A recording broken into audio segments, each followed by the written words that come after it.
There's so many things to love about the White River. It's constantly making you have to adapt to all the varying conditions, from water levels to temperature changes to different hatches.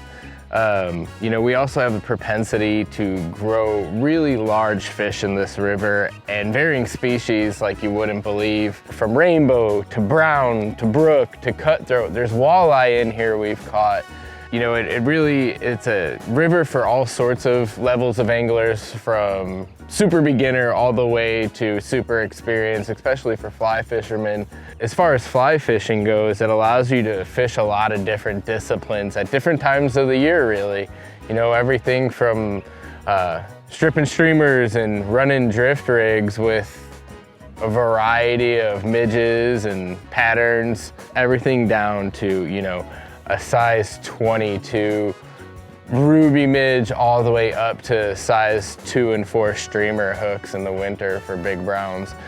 And you can use those at a variety of different times of the year, and they're all super effective in their own right. Dry fly fishing here is probably one of the most untalked about things that needs to be talked about. We have these huge hatches of caddis and sulfur throughout the year, and the fishing just goes out of control. And for dry fly fishermen, it really is second to none. Another big untouched thing out here, especially in our low water scenarios, is trout spay.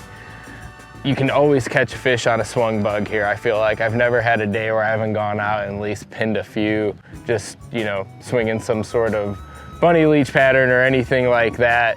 But you can skate bugs too when you got a nice, you know, dry fly hatch going on. You got great eddies that swing in all sorts of different directions. When the water is low, you can stand mid-river and fish seams that are mid-river where fish hold. You know, the White River is just one of those magical places that you're gonna see tons of wildlife, from eagles to heron to mink to beaver to otters, deer. There's a million different things running out here, and it's just one of those places that once you come to, you get it and it keeps you coming back for more.